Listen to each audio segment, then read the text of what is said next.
ಇಷ್ಟು ವಿದ್ವತ್ ಬೇಕು, ಖಂಡಿತವಾಗಿಯೂ ಬೇಕು. ಈಗ ನಾವು ನಮ್ಮ ಕ್ಷೇತ್ರದಲ್ಲಿ ನಾವೇನೋ ಮಾಡಿರಬಹುದು, ಆದರೆ ಈ ಭಾಷಾ ಕ್ಷೇತ್ರದಲ್ಲಿ ಈ ಭಾಷೆಯ ಬಗ್ಗೆ ಹೇಳುವಾಗ ಆ ಭಾಷೆಯಲ್ಲಿ ಬರುವಂಥ ಇಂಥ ಅಣಿಮುತ್ತುಗಳನ್ನು ಪೋಣಿಸಿ ನಮಗೆ ಕೊಡುವಾಗ ಅದಕ್ಕೆ ಒಂದು ವಿದ್ವತ್ತು ಖಂಡಿತವಾಗಿಯೂ ಬೇಕು. ಅಂತಹ ವಿದ್ವತ್ತು ಇರುವಂತಹ ವ್ಯಕ್ತಿ ನಾನು ಇದನ್ನು ಓದಿಲ್ಲ, ಆದರೆ ಇದರಲ್ಲಿ ಬರುವ ಬಹುತೇಕ ಸುಭಾಷಿತಗಳನ್ನು ನಾನು ಅವರ ಮಾಧ್ಯಮದಲ್ಲಿ ಕೊಟ್ಟಿರೋದನ್ನು ಓದಿದ್ದೀನಿ. ಇದರಲ್ಲಿ ಯಾವುದ್ಯಾವುದನ್ನು ಸೆಲೆಕ್ಟ್ ಮಾಡಿದ್ದಾರೆ ಗೊತ್ತಿಲ್ಲ, ಸುಮಾರು ಅದು 200ರಷ್ಟಾಗಿದೆ, ಇಲ್ಲಿ 108 ಇದೆ. ಆದರೆ ಇಷ್ಟಂತೂ ಸತ್ಯ, ಒಂದು ಸುಭಾಷಿತವನ್ನು ಹೇಗೆ ಅರ್ಥ ಮಾಡ್ಕೋಬೇಕು, ಆ ಸುಭಾಷಿತವನ್ನು ಹೇಗೆ ಅನುಭವಿಸಬೇಕು, ಅದು ಏನನ್ನು ಹೇಳುತ್ತೆ, ಅದು ನಮ್ಮನ್ನು ಯಾವ ಮಾರ್ಗದಲ್ಲಿ ನಡೆಸುತ್ತೆ ಅನ್ನೋದನ್ನಂತೂ ಖಂಡಿತವಾಗಿಯೂ ಇದು ಹೇಳುತ್ತೆ. ವೇದಿಕೆಯಲ್ಲಿರುವ ಗಣ್ಯರಿಗೂ ಹಾಗೂ ಸಭೆಗೂ ನಮಸ್ಕಾರ. ಅವರು ಹೇಳ್ತಾನೆ ಹೇಳಿದ್ರು, ಒಬ್ಬ ಶರ್ಮರ ಪುಸ್ತಕ ಇನ್ನೊಬ್ಬ ಶರ್ಮರು ಬಿಡುಗಡೆ ಮಾಡೋದು ಅಂತ. ನನಗೆ ಅದಲ್ಲ ದೊಡ್ಡ ಸಮಸ್ಯೆ ಇರೋದು ನಮ್ಮಿಬ್ಬರಿಗೂ. ಏನು ಅಂತಂದರೆ, ಯಾವ ಶರ್ಮ ಯಾರು ಅನ್ನೋದು ಭಾಳ ಜನ ಕನ್ಫ್ಯೂಸ್ ಮಾಡ್ಕೋತಾರೆ.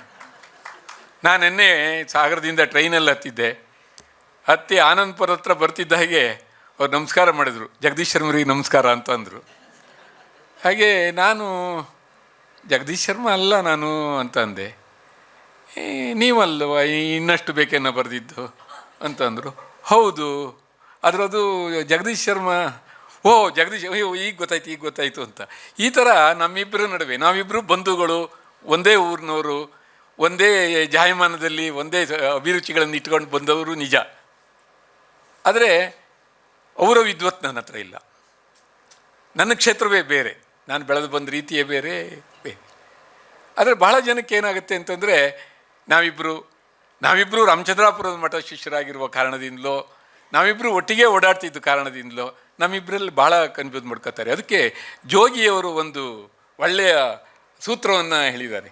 ಏನಂದ್ರೆ, ಅವರನ್ನು ಪಂಚ ಶರ್ಮ ಅಂತಾರೆ, ನನ್ನನ್ನು ಪ್ಯಾಂಟ್ ಶರ್ಮ ಅಂತಾರೆ. ಇದೊಂದು ನಮಗೆ ಇದು ಇಬ್ಬರು ಖಂಡಿತ ಹೌದು. ನಾನು ಪಂಚೆ ಹುಟ್ಟು ಹೊರಗಡೆ ಬರೋದು ಕಡಿಮೆ, ಅವರು ಪ್ಯಾಂಟ್ ಹಾಕಿ ಹೊರಗಡೆ ಬರೋದು ಕಡಿಮೆ. ಹಾಗಾಗಿ ಆದರೆ ಜಗದೀಶ್ ಶರ್ಮ ಅವರು ತಲುಪಿರುವಂಥ ಎತ್ತರ ಇದೆಯಲ್ಲ, ಅದು ಅವರ ಬಾಲ್ಯ, ಅವರು ಬದುಕಿ ಬಂದ ರೀತಿ, ಅದನ್ನೆಲ್ಲ ನೋಡಿದಾಗ ಅತ್ಯಂತ ಅಚ್ಚರಿಯನ್ನು ಉಂಟು ಮಾಡುವಂಥದ್ದು. ಏಕೆಂದರೆ ಇವತ್ತು ಬೆಂಗಳೂರಲ್ಲಿ ಯಾರೋ ಹೋಗ್ತಿರುವಾಗ ಒಂದು ಆಟೋ ಡ್ರೈವರು ಆಟೋ ನಿಲ್ಲಿಸಿ, ಸರ್ ನೀವು ಮಹಾಭಾರತ ಹೇಳ್ತೀರಲ್ಲ ಅಂತ ಹೇಳಿ ನಿಲ್ಲಿಸಿ ಬಂದು ನಮಸ್ಕಾರ ಮಾಡ್ತಾರೆ ಅಂತಂದರೆ, ಇದು ನಮ್ಮ ಸಂಸ್ಕೃತಿ, ನಮ್ಮ ಪರಂಪರೆಗೆ ಒಬ್ಬ ವ್ಯಕ್ತಿ ಕೊಡಬಹುದಾದಂಥ ಅತ್ಯಂತ ದೊಡ್ಡದಾದಂಥ ಕೊಡುಗೆ. ಅಚ್ಚರಿ ಅನಿಸುತ್ತೆ ನಮಗೆ. ಯಾರು ಅವರಿಗೆ ಆ ಭಾವ ಯಾಕೆ ಬಂತು? ಇವರು ಹೇಳುವಂಥ ಇವರ ಸುಭಾಷಿತವನ್ನು ಅಥವಾ ಇವರ ಒಳ್ಳೆಯ ಮಾತುಗಳನ್ನು ಇವರು ಮಹಾಭಾರತದ ಕುರಿತೋ ಅಥವಾ ನಮ್ಮ ಸಂಸ್ಕೃತಿ ಪರಂಪರೆಯ ಕುರಿತೋ ರಾಮಾಯಣದ ಕುರಿತೋ ಹೇಳುವಂಥ ಒಳ್ಳೆಯ ಮಾತುಗಳು ಅವರಲ್ಲಿ ಅಂಥ ಸ್ಫೂರ್ತಿಯನ್ನು ತುಂಬಿರುತ್ತೆ. ಹಾಗಾಗಿ ಅವರಿಗೆ ಬಾಗುವಂಥ ಒಂದು ಮನೋಭಾವವನ್ನು ಕೊಡುತ್ತೆ. ಅದಕ್ಕೆ ಕಾರಣ ಏನು ಅಂತಂದರೆ, ಸುಭಾಷಿತ, ಒಂದು ಒಳ್ಳೆಯ ಮಾತನ್ನ ತಾವು ಮಾತ್ರ ಹೇಳಿದರೆ ಆಗೋಲ್ಲ ಅನ್ನೋ ಕಾರಣಕ್ಕಾಗಿ ಸಂಸ್ಕೃತ ವಾಂಗ್ಮಯದ ಈಗ 108 ಸುಭಾಷಿತಗಳನ್ನು ಇಲ್ಲಿ ಸಂಗ್ರಹಿಸಿಕೊಟ್ಟಿದ್ದಾರೆ. ಇದು ತಾವೆಲ್ಲರೂ ಇದರಲ್ಲಿ ಮಾಧ್ಯಮದಲ್ಲಿ ನೋಡಿರ್ತೀರಿ. ಅವರ ಧ್ವನಿಯಲ್ಲೇ ಬರ್ತಾ ಇರುವಂತಹ, ಅವರೇ ಹೇಳುವಂತಹ, ಅವರು ಅರ್ಥವನ್ನು ವಿವರಿಸುವಂತಹ ಸುಭಾಷಿತಗಳು.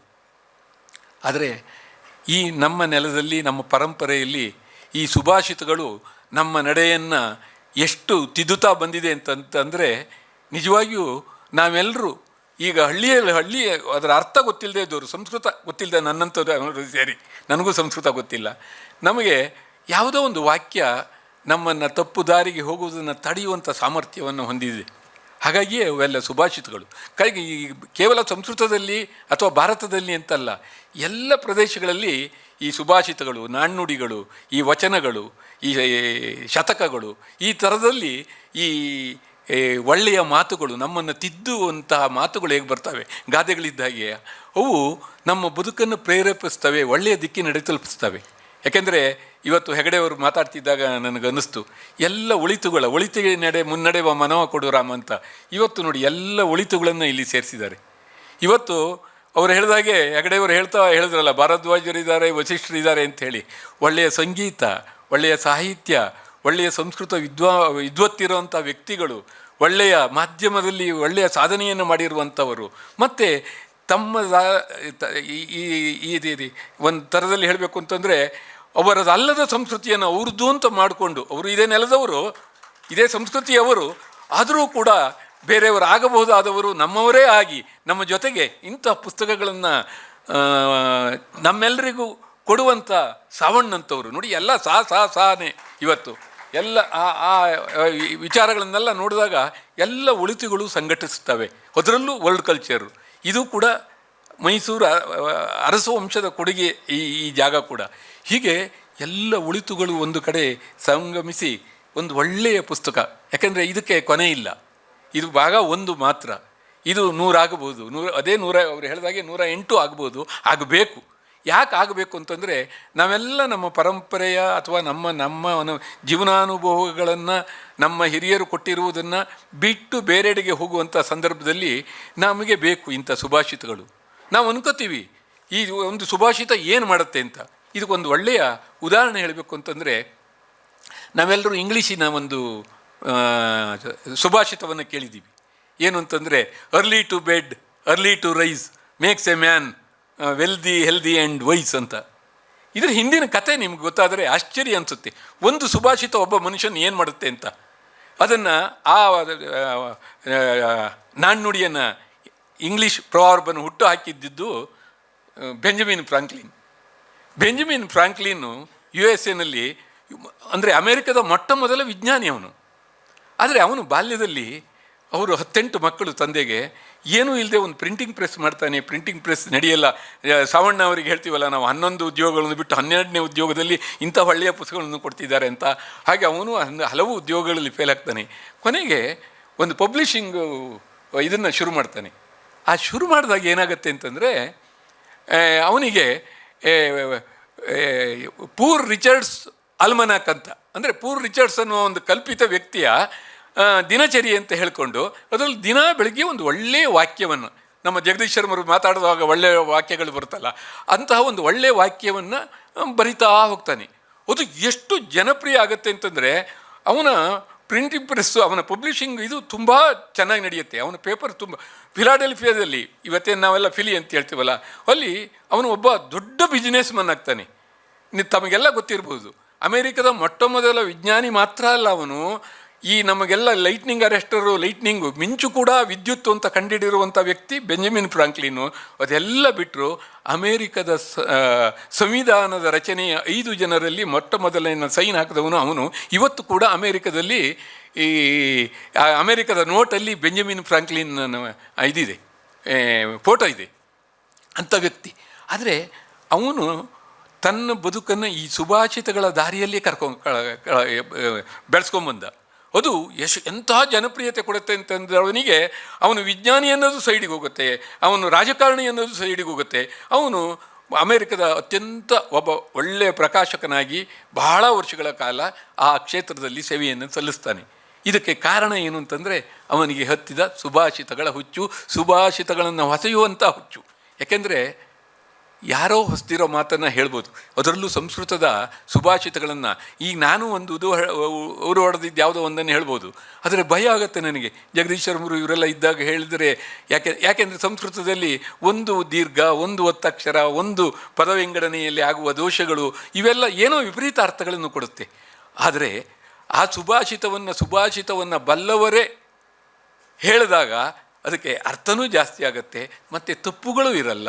ಅದು ಏನನ್ನು ಹೇಗೆ ಯಾರಿಗೆ ತಲುಪಬೇಕೋ ಅದನ್ನು ತಲುಪಿಸುತ್ತೆ. ಅದನ್ನು ತಲುಪಿಸುವ ಕಾರಣಕ್ಕಾಗಿ ಈ ಪುಸ್ತಕ ತುಂಬ ಒಳ್ಳೆಯದು. ನಮಗೆಲ್ಲರಿಗೂ ಸುಭಾಷಿತ ಸಿಗುತ್ತೆ ಪೇಪರ್. ನಾವು ಮೊದಲು ಈ ಪ್ರಜಾವಾಣಿ ಓದುವಾಗ, ನಾವು ಹೈಸ್ಕೂಲಿಗೆಲ್ಲ ಹೋಗ್ತಿದ್ದಿಂದಲ್ಲಿ ಎಡ ಮೂಲೆಯಲ್ಲಿ ಒಂದು ಕಡೆ ಅದರಲ್ಲಿ ಒಂದು ಪ್ರಾವರ್ಬ್ ಬರ್ತಿತ್ತು. ಲಾರ್ಡ್ ಕಾರ್ಲೈಲ್ ಅಂತನೋ ಏನೋ ಯಾರೋ ಒಬ್ಬೊಬ್ಬರು ಹೇಳಿರೋದು ಒಂದೊಂದು ಬರ್ತಿತ್ತು. ಅದನ್ನೆಲ್ಲ ಬೇರೆ ಒಂದು ಎಕ್ಸರ್ಸೈಸಲ್ಲಿ ಬರ್ಕೊಂಡು ಅದನ್ನು ಊರು ಹೊಡಿತಿದ್ವಿ. ಯಾಕೆಂದರೆ ಡಿಬೇಟಲ್ಲೂ ಇದರಲ್ಲೂ ಹೇಳಕ್ಕೆ ಬರುತ್ತೆ ಅಂತ. ಹೀಗೆ ನಾವು ಕಾಪಿ ಹೊಡಿಬೋದು. ಆದರೆ ಸುಭಾಷಿತವನ್ನು ಅರಗಿಸಿಕೊಂಡು ಆ ಸುಭಾಷಿತದ ನಡೆಯನ್ನು ಅನುಕರಿಸುತ್ತಾ ಆ ಸುಭಾಷಿತವನ್ನು ಬಳಸಿಕೊಂಡು ಜನಜೀವನವನ್ನು ತಿದ್ದುವಂಥ ಕೆಲಸ ಮಾಡಬೇಕು ಅಂದಾಗ ಅದಕ್ಕೆ ಒಂದಿಷ್ಟು ವಿದ್ವತ್ ಬೇಕು, ಖಂಡಿತವಾಗಿಯೂ ಬೇಕು. ಈಗ ನಾವು ನಮ್ಮ ಕ್ಷೇತ್ರದಲ್ಲಿ ನಾವೇನೋ ಮಾಡಿರಬಹುದು, ಆದರೆ ಈ ಭಾಷಾ ಕ್ಷೇತ್ರದಲ್ಲಿ ಈ ಭಾಷೆಯ ಬಗ್ಗೆ ಹೇಳುವಾಗ ಆ ಭಾಷೆಯಲ್ಲಿ ಬರುವಂಥ ಇಂಥ ಅಣಿಮುತ್ತುಗಳನ್ನು ಪೋಣಿಸಿ ನಮಗೆ ಕೊಡುವಾಗ ಅದಕ್ಕೆ ಒಂದು ವಿದ್ವತ್ತು ಖಂಡಿತವಾಗಿಯೂ ಬೇಕು. ಅಂತಹ ವಿದ್ವತ್ತು ಇರುವಂತಹ ವ್ಯಕ್ತಿ ನಾನು ಇದನ್ನು ಓದಿಲ್ಲ, ಆದರೆ ಇದರಲ್ಲಿ ಬರುವ ಬಹುತೇಕ ಸುಭಾಷಿತಗಳನ್ನು ನಾನು ಅವರ ಮಾಧ್ಯಮದಲ್ಲಿ ಕೊಟ್ಟಿರೋದನ್ನು ಓದಿದ್ದೀನಿ. ಇದರಲ್ಲಿ ಯಾವುದ್ಯಾವುದನ್ನು ಸೆಲೆಕ್ಟ್ ಮಾಡಿದ್ದಾರೆ ಗೊತ್ತಿಲ್ಲ. ಸುಮಾರು ಅದು 200ರಷ್ಟಾಗಿದೆ, ಇಲ್ಲಿ 108 ಇದೆ. ಆದರೆ ಇಷ್ಟಂತೂ ಸತ್ಯ, ಒಂದು ಸುಭಾಷಿತವನ್ನು ಹೇಗೆ ಅರ್ಥ ಮಾಡ್ಕೋಬೇಕು, ಆ ಸುಭಾಷಿತವನ್ನು ಹೇಗೆ ಅನುಭವಿಸಬೇಕು, ಅದು ಏನನ್ನು ಹೇಳುತ್ತೆ, ಅದು ನಮ್ಮನ್ನು ಯಾವ ಮಾರ್ಗದಲ್ಲಿ ನಡೆಸುತ್ತೆ ಅನ್ನೋದನ್ನಂತೂ ಖಂಡಿತವಾಗಿಯೂ ಇದು ಹೇಳುತ್ತೆ. ಈ ಹೇಳುವಂಥ ಇಂಥದ್ದೊಂದು ಪುಸ್ತಕವನ್ನು ಎಷ್ಟು ಸುಂದರವಾಗಿ ಅಚ್ಚಾಕಿದ್ದಾರೆ ನೋಡಿ. ಇದು ಸಾವಣ್ಣವರು ಮಾಡುವಂಥ ಯಾವತ್ತಿನ ಒಳ್ಳೆಯ ಕೆಲಸ. ಹೀಗೆ ಒಳ್ಳೆಯ ಕೆಲಸ ಮಾಡುವವರೆಲ್ಲ ಒಂದು ಕಡೆ ಇರೋದ್ರಿಂದಲೇ ನಾನು ಒಳಿತುಗಳ ಒಕ್ಕೂಟ ಅಂತ ಹೇಳ್ತಿದ್ದಿದ್ದೆ ಇದನ್ನು. ಇದು ಒಳಿತುಗಳ ಒಕ್ಕೂಟ. ಅಂಥ ಒಂದು ಒಳ್ಳೆಯ ಪುಸ್ತಕವನ್ನು ಒಳ್ಳೆಯ ವ್ಯಕ್ತಿ ರಂಗನಾಥ್ ಭರದ್ವಾಜ್ ಅವರು ಹೇಳ್ತಾರೆ, ನಾನು ಮಾತ್ರ ಮಾತಾಡೋನು ಅಂತೇಳಿ. ನೋಡಿ, 20-25 ವರ್ಷಗಳ ಕಾಲ ಮಾತಾಡಿ ಕಾಂಟ್ರವರ್ಸಿಗಳಿಗೆ ಅಥವಾ ಯಾವುದೋ ಈಗ ಸಂಘರ್ಷಗಳಿಗೆ ಸಿಕ್ಕಿಲ್ಲ ಅಂತಂದರೆ ಅವರು ಒಳ್ಳೆಯ ಮಾತುಗಾರರು ಅಂತಲೇ ಅರ್ಥ, ಅದರಲ್ಲೂ ಅನುಮಾನವೇ ಇಲ್ಲ. ಯಾರು ಈಗ ನಮ್ಮನ್ನು ತಗೊಂಡೋಗಿ ಟಿ ವಿನಲ್ಲಿ ಹೇಳ್ಬಿಟ್ರೆ ಉದ್ಯೋಗದಲ್ಲಿ ಏನೋ ಮಾತಾಡಿ ಮಾರನೇ ದಿನ ಮತ್ತೊಂದು ಏನೋ ಶುರುವಾಗೋಗ್ಬಿಡುತ್ತೆ. 25 ವರ್ಷಗಳ ಕಾಲ ಇಂಥ ಮಾಧ್ಯಮಗಳಲ್ಲಿದ್ದು ಒಳ್ಳೆಯ ಮಾತುಗಳನ್ನೇ ಆಡಿ ಅವ್ರದ್ದೇ ಆದ ಧ್ಯೇಯ ಅಥವಾ ಅವರಿಗಿರಬೇಕಾದ್ದು ಅಥವಾ ಅವತ್ತಿನ ಆ ದಿನಮಾನದ ಧೋರಣೆ ಹೇಗಿರುತ್ತೋ ಅದನ್ನು ಅವರು ಹೇಳಲೇಬೇಕು, ಅದು ಅವರ ಕರ್ತವ್ಯ. ಆದರೆ ಅಲ್ಲಿ ವಿರೋಧಾಭಾಸಗಳು ಬರದ ಹಾಗೆ ಹೇಳ್ತಾ 25 ವರ್ಷಗಳ ಕಾಲ ಒಂದು ಮಾಧ್ಯಮದಲ್ಲಿ ಆ ಮಾಧ್ಯಮವನ್ನು ಬದುಕಿಸಿ ಅವರೂ ಬದುಕೋದಿದೆ ನೋಡಿ, ಅದು ಸಣ್ಣದಲ್ಲ. ಜೊತೆಗೆ ಅವರಲ್ಲಿರುವಂಥ ಆ ವಿನಯ, ಆ ಪ್ರೀತಿ.